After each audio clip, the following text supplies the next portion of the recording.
आज अपन इस वीडियो में विद्युत आवेश के प्रकार और विद्युत आवेश के मात्रक के बारे में चर्चा करेंगे। ठीक है, इसके पश्चात अपन विद्युत आवेश के क्वांटीकरण की भी चर्चा करेंगे।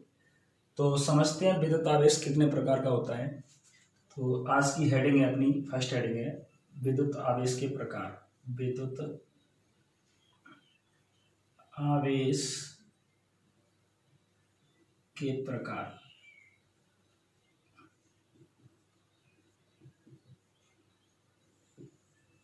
ठीक है, तो एक वैज्ञानिक था जिसका नाम था बेंजामिन फ्रैंकलिन। उसने बहुत सारे प्रयोग किए। उन प्रयोगों की चर्चा अपन अगली वीडियो में स्पेशल करेंगे विस्तार से। तो अमेरिकी वैज्ञानिक था बेंजामिन फ्रैंकलिन। उसने अपने प्रयोगों के आधार पर निष्कर्ष निकाला। क्या निष्कर्ष निकाला? कि विद्युत आवेश दो प्रकार के होते हैं। कितने प्रकार के होते हैं? दो। नंबर एक है पॉजिटिव चार्ज। पॉजिटिव चार्ज, धनावेश। क्या है? पॉजिटिव चार्ज मतलब धनावेश। दूसरा था नेगेटिव चार्ज,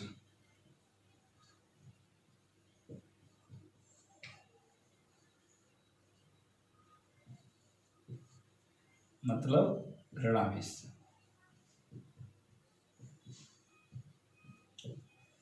विद्युत आवेश कितने प्रकार का होता है? दो प्रकार का। नंबर एक पॉजिटिव चार्ज, हिंदी में धनावेश। नंबर दो नेगेटिव चार्ज और हिंदी में ऋणावेश। तो ये धनावेश क्या होता है? तो अपन धनावेश को ऐसे समझ सकते हैं कि कोई अपने पास परमाणु है। अपन मान लेते हैं ये सोडियम का परमाणु है। किसकी संरचना है? सोडियम के एटम की स्ट्रक्चर है। ठीक है, तो इसके पास 11 इलेक्ट्रॉन है। कितने इलेक्ट्रॉन है? 11। ये नाविक है, प्रोटॉन और न्यूट्रॉन इसमें होते हैं नाविक के अंदर। और जो पहली कक्षा है उसमें अधिकतम 2 इलेक्ट्रॉन आ सकते हैं। तो 11 में से 2 इलेक्ट्रॉन पहली कक्षा में। ठीक है, अब बचे कितने? अपने पास 9 इलेक्ट्रॉन बचे हैं, क्योंकि 11 में से 2 पहली में आ गए। तो कितने बचे? 9 इलेक्ट्रॉन। 9 इलेक्ट्रॉन में से दूसरी कक्षा में अधिकतम 8 इलेक्ट्रॉन आ सकते हैं। तो 8 इलेक्ट्रॉन इस दूसरी वाली कक्षा में आ जाएंगे। 4, 5, 6, 7 और 8। ठीक है, अभी अपने पास 8 और 2 10 इलेक्ट्रॉन हम भर चुके हैं कक्षाओं में, लेकिन हमारे पास कितने हैं? 11 इलेक्ट्रॉन है। तो हम एक कक्षा और बनाएंगे और इसमें ये 1 इलेक्ट्रॉन। एक चीज होती है कि परमाणु के नाभिक में जितने प्रोटॉन होते हैं उतने ही कक्षाओं में इलेक्ट्रॉन होते हैं। यानी 11 इलेक्ट्रॉन है तो नाभिक के अंदर यहाँ पे 11 प्रोटॉन होंगे। क्या होंगे? प्रोटॉन। और प्रोटॉन धनावेशित होते हैं, जो कि इलेक्ट्रॉन कैसे होते हैं? ऋणावेशित होते हैं। तो हम बात करें इलेक्ट्रॉन की, यदि यहाँ से कक्षा में से किसी वाई फोर्स द्वारा इलेक्ट्रॉन को यहाँ से अपन निकाल दें, बाहर निकाल दें, तो यहाँ पे कितने इलेक्ट्रॉन बचेंगे? -10 ई। ठीक है, लेकिन प्रोटॉन तो उतना ही है। प्रोटॉन पर धनावेश होता है, इलेक्ट्रॉन के बराबर ही होता है, तो +11 ई। ये अपने प्रोटॉन वाला धनावेश है। प्रोटॉन वाला धनावेश। ठीक है, ये इलेक्ट्रॉन वाला क्या है? इलेक्ट्रॉन वाला ऋणावेश। ठीक है, तो अपन ऐड करें तो +1 ई बचता है, अर्थात धनावेश शेष बचता है। तो हम कह सकते हैं कि जब कोई उदासीन परमाणु इलेक्ट्रॉन त्यागता है, जब कोई उदासीन परमाणु क्या करता है? इलेक्ट्रॉन त्यागता है, तो उस पर धनावेश की उत्पत्ति होती है। किसकी उत्पत्ति होती है? धनावेश की उत्पत्ति होती है। अर्थात अपन इसमें डेफिनेशन लिख सकते हैं कि किसी उदासीन परमाणु से इलेक्ट्रॉन पृथक होने पर या परमाणु द्वारा इलेक्ट्रॉन त्यागने पर उस पर जो आवेश आता है उसे धनावेश कहते हैं। क्या कहते हैं? धनावेश कहते हैं। इसके बाद अपन चर्चा करते हैं नेगेटिव चार्ज की, अर्थात ऋणावेश की। तो ऋणावेश कैसे उत्पन्न होता है, इसे ही अपन समझते हैं एक अन्य एग्जाम्पल से कि यहाँ पे अपन 17 नंबर पे क्लोरीन आता है। क्लोरीन परमाणु की स्ट्रक्चर की बात करें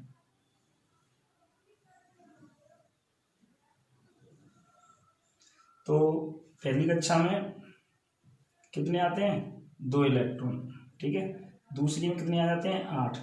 8 और 2 10 हो गए, कितने अपने पास, 17। तो अंतिम कक्षा के लिए अपने पास कितने बचे हैं, 7 इलेक्ट्रॉन बचे हैं। यदि कोई इलेक्ट्रॉन इस कक्षा में प्रवेश करे तो यहाँ पे 8 इलेक्ट्रॉन हो जाएंगे। अपन कुल ऋणावेश और कुल धनावेश को देखें, इलेक्ट्रॉन प्रवेश करने के पश्चात तो नाभिक में कितने प्रोटॉन होंगे, 17 प्रोटॉन होंगे। और यानी इनके धनावेश की बात करें तो 17 इलेक्ट्रॉन के बराबर धनावेश होगा। 17 इलेक्ट्रॉन के बराबर क्या होगा, धनावेश। लेकिन अपन ये प्रोटॉन का धनावेश है, किसका धनावेश है, प्रोटॉन का धनावेश, ठीक है, नाभिक के अंदर। और कक्षाओं में जो इलेक्ट्रॉन है उनके अपन ऋणावेश की बात करें तो -17 इलेक्ट्रॉन की 18 इलेक्ट्रॉन, सॉरी, एक इलेक्ट्रॉन बाहर से प्रवेश हुआ है, 18 इलेक्ट्रॉन के बराबर ऋणावेश होगा, यानी इलेक्ट्रॉन का ऋणावेश, इलेक्ट्रॉन का ऋणावेश। तो यहाँ पे क्या होता है, यहाँ पर माइनस के 1 इलेक्ट्रॉन बचता है, अर्थात ऋणावेश शेष बचता है। तो अपन कह सकते हैं कि जब कोई उदासीन परमाणु इलेक्ट्रॉन ग्रहण करता है, क्या करता है, इलेक्ट्रॉन ग्रहण करता है, तो उस पर ऋणावेश की उत्पत्ति आती है, और इलेक्ट्रॉन त्यागने पर किसकी, धनावेश की उत्पत्ति होती है। तो ये विद्युत आवेश के 2 प्रकार थे, धनावेश और ऋणावेश, ठीक है। और ये प्रकार किसने दिए थे, अमेरिकी वैज्ञानिक था Benjamin Franklin, Benjamin Franklin, Franklin, ठीक है।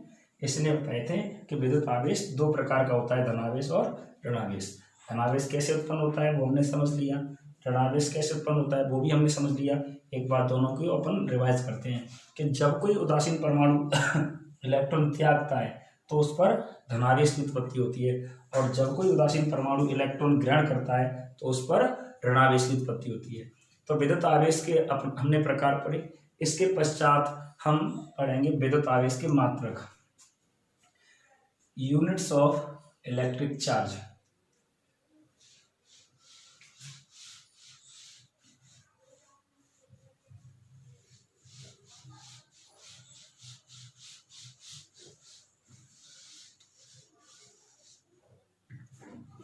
विद्युत आवेश के मात्रक,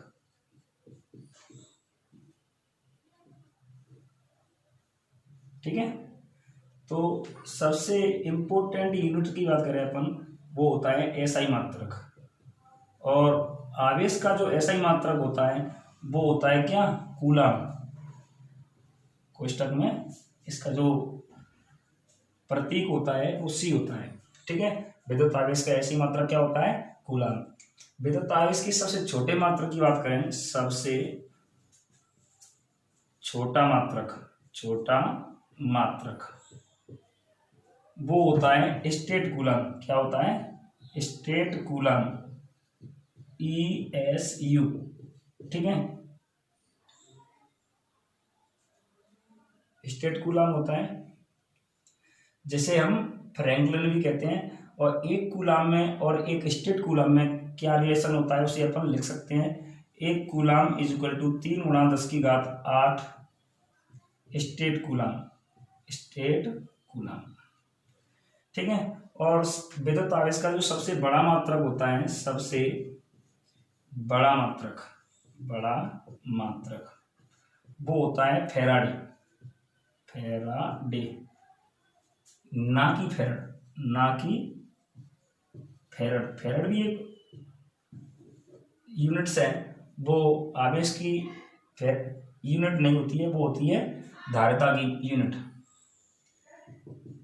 धारिता की यूनिट होती है क्या, फेरड। तो फेरड और फैराडे दोनों अलग अलग है। फैराडे क्या होता है, विद्युत आवेश का सबसे बड़ा मात्रक, क्यू का सबसे बड़ा मात्रक फैराडे होता है, ठीक है। तो एक फैराडे में कितने कूलम होते हैं, वो होते हैं 96,500 कूलम लगभग, ठीक है। ये फैराडे में कूलाम की संख्या होती है। तो विद्युत आवेश के हमने मात्रक पढ़े। ऐसा ही मात्रक कूलाम होता है, इसका प्रतीक क्या होता है C। और सबसे छोटा मात्रक क्या होता है state coulomb, electric static unit. ठीक है, एक कूलाम के अंदर कितने स्टेट कूलाम होते हैं 3 × 10⁸ स्टेट कूलाम। ठीक है, क्यू का जो सबसे बड़ा मात्रक होता है, आवेश का सबसे बड़ा मात्रक, वो फैराडे होता है। ठीक है, और एक फैराडे के अंदर 96,500 कूलाम होते हैं। ये फैरड क्या है, फैरड एक धारिता का मात्रक होता है। धारिता मतलब आवेश धारण करने की क्षमता, जिससे अपन आगे के अध्याय में परिचित होंगे। ठीक है, तो हमने विद्युत आवेश के मात्रक पढ़े। तो ये कूलाम जो आवेश का मात्रक है, ये एक बहुत बड़ा मात्रक है। इसके दैनिक जीवन में प्रयोग होने वाले अन्य छोटे मात्रक भी होते हैं, उनकी भी चर्चा करते हैं अपन। जैसे कि 1 μc, 1 mc, 1 pc। ठीक है, तो म्यू मतलब माइक्रो कूलाम, इसका मान होता है 10⁻⁻6 कूलाम। ठीक है, m मतलब 10⁻⁻3 कूलाम। p मतलब m से मिली होता है मिली कूलाम, और ये पिको कूलाम 10⁻⁻12 कूलाम। एक nc होता है नैनो कूलाम 10⁻⁹ कूलाम। ये दैनिक जीवन में प्रयोग होने वाले विद्युत आवेश के अन्य छोटे मात्रक हैं। ठीक है।